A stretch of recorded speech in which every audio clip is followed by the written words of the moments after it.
I asked Andrew Richardson 5 questions, and this is how he responded to them. Question number 2. If the container were to be dropped and broken during the first half of the distribution of the fruit of the vine during the Lord's Supper, what would you do? In his closing remarks, Brother Richardson's first negative, he said, here's my answers to your questions, and of course with lightning fast speed, he pushed that space bar a whole bunch of times, and he flashed up some PowerPoint slides, and he closed the video, and you probably didn't get to see his answer.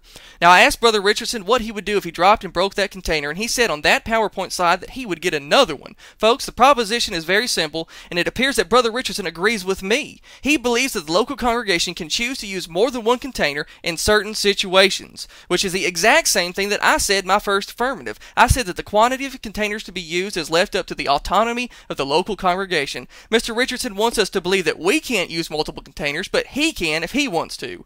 Who made Mr. Richardson the judge? Who are we to change the Lord's Supper? He said it's not up to me or to him or the big Papa Pope to change the pattern. But Mr. Richardson, you are in a state of helplessness, hopelessness, and haplessness. Question number 4. May a congregation of the Lord's Church use individual straws in order to drink out of one common container during the Lord's Supper? And to my amazement, he said yes. Again, he surrenders his position by admitting that multiple containers can be used in the distribution of the fruit of the vine. A straw is a container, and it contains the liquid as it travels from one container to your mouth. Since Brother Richardson has loosed the method of drinking out of that container, and then the multiplicity of containers to be used, ladies and gentlemen, has been loosed also. For instance, if I went to Pizza Hut and I got a pitcher of Pepsi, and then we proceeded to pour that pitcher into separate glasses, the contents of it, we would still be drinking of that pitcher of Pepsi. We'd have multiple containers, but we'd still be drinking of that one common container that it all started in. In my first speech, I said that I could prove my proposition by proving that the method of drinking from a container was expedient, which I have done, and in doing so, I have sustained my proposition. But Andrew Richardson says, nuh-uh, that's not true.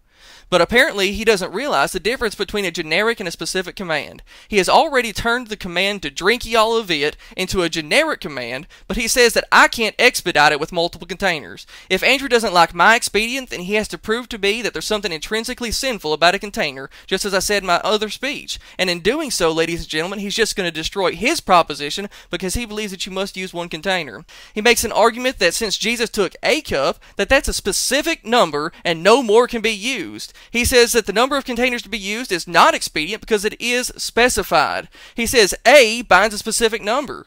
Well, Jesus said in Mark 9:41 that if you give someone a cup of water to drink in my name, you will not lose your reward. But since A binds the amount of containers, can you give somebody more than one glass of cold water to drink in his name? And if you did give them 2 cups of water to drink in his name, could it still be said that you gave that man a cup of cold water to drink? I believe it would, just like a cup of coffee. If you came over to my house for a cup of coffee and you drank more than 2, you still came over to my house for a cup of coffee. He also admits in question number 5 that the cup in 1 Corinthians 10:16 refers to at least 2 containers. Once again, the cup doesn't bind a specific number. This cup, that cup, or a cup doesn't prove that the number of containers are bound. Question number 5. Doesn't the cup of blessings refer to at least 2 containers, one being blessed at Corinth and one being blessed at Ephesus?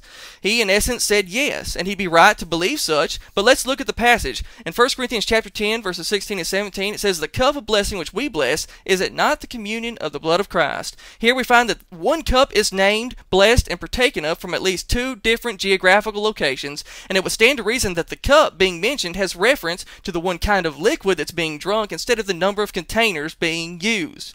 Also, the cup is identified as the communion of the blood of Christ, and since the container is not the communion of the blood of Christ, then it would also stand to reason that he's referring to its contents. The cup is a statement of kind, type, or species, and not a literal and logical identity, because it's impossible for one single literal container to exist in 2 different geographical locations at the same time. Furthermore, Brother Richardson is also telling us that Jesus blessed a literal container. Does that make any sense? Is that what you do whenever you sit down for dinner? You sit down, you bless your fork, you bless your spoon, you bless your plates, you bless your cups. Andrew asked if we all used our own individual bread when in the Lord's Supper, and the answer is no. There is only one bread and a bunch of pieces, just like there's only one cup and many containers full of fruit of the vine. The cup and bread are one in species and not logical identity. All that means is that there's only one kind of bread and there's only one kind of liquid that we can use during the Lord's Supper.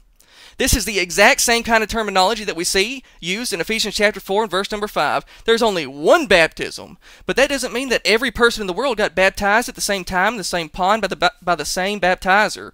One baptism simply means that there's only one kind of baptism today, which is in the name of Jesus Christ for the remission of your sins. You can't sprinkle, you can't pour, and this can easily be seen in 1 Corinthians 10:16, where the word cup obviously refers to the liquid. This is known as a metonymy. A metonymy is a figure of speech when one object is named in order to refer to a different object. A metonymy is also being used in Matthew 26, verses 27 through 29, and if you listen to his last speech, you know that he denied that.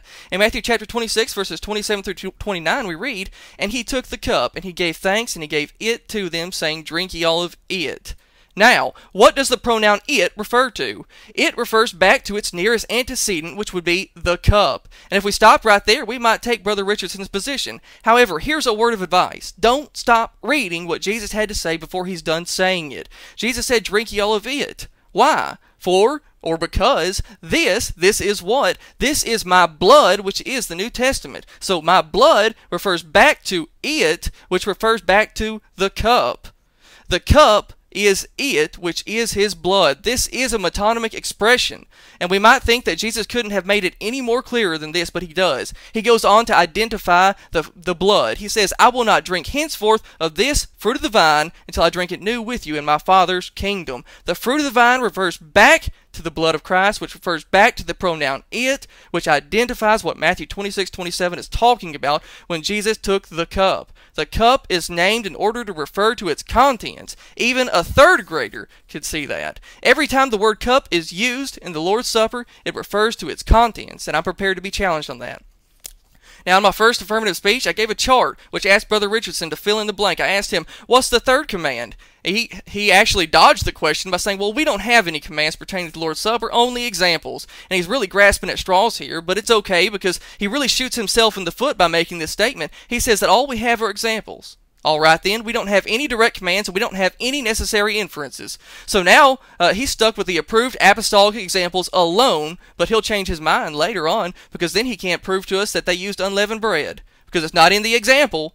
Paul made this applicable to us in 1 Corinthians 11:26 whenever he gave the command to us, and he said, for as often as you eat this bread and you drink this cup, you show the Lord's death till he comes. He said to do this till he comes. What do? You eat the bread, as I said, the first command. The second command, to drink the cup. You can't drink a container. He's talking about the contents. That's the two commands, and if you're obeying those, you're doing what he says. And so here's the dilemma that he makes the argument that all we have are examples, and we can't pick and choose which examples we want to keep, which ones we want to throw out. And he goes on to say that Jesus only used one container, and so we can only use one container. In fact, he even asked me the question, how many containers did Jesus use? The answer is quite simple. I don't know, and he doesn't know, and nobody knows. What I do know is that Jesus took the cup, which is a metonymic expression for the contents, and told his disciples to divide it amongst themselves. This was done before he broke the bread, and since the cup, a metonymic expression, was drunk after the bread was eaten, then we know that multiple containers must have been used. Otherwise, the disciples would have to have kept the fruit of the vine in their cheeks while they ate the bread and then drank it afterwards. Through Andrew's speeches, he likes to give a bunch of Bible verses like Hebrews 8:5, 2 Thessalonians 2:15, 3:6, and Ephesians 5:11. But we can take this argument and flip it back around on him. Watch. Hebrews chapter 8 and verse 5. See, saith he, that thou makest all things according to the pattern. Here's the example of the Lord's Supper. Where's those plates? If you use a plate, then you're not doing all things according to the pattern because you can't find hide nor hair of a plate in that passage. 2 Thessalonians 2:15. Hold fast to the traditions which have been committed to you, which Paul taught us. Paul taught absolutely nothing about a plate or songbooks, and so these are the traditions of men. Ephesians chapter 5 and verse 11. Be ye not unwise, but understand what the will of the Lord is. No plates can be read about, and so we can't understand how those plates could work their way into the Lord's will. Also asked the question if we can partake the fruit of the vine in a different order, and he says, and the answer is no, because the Lord instituted the fruit of the vine in a certain order because it was significant. I have already won this debate. The number of containers is not specified, so therefore the number of containers to be used is expedient. Andrew says that they are specified because it says a cup. Mark 9:41 doesn't limit us to one cup, and neither does Matthew 26:27. Andrews admitted that the definite article used in 1 Corinthians 10:16 refers to multiple containers, and I agree. I've also shown that the Lord used multiple containers in Luke 22. Andrew has surrendered his position because he's admitted in questions 2 and 4 that multiple containers can be used under his oversight. And his position will then plummet into a world of self-contradiction.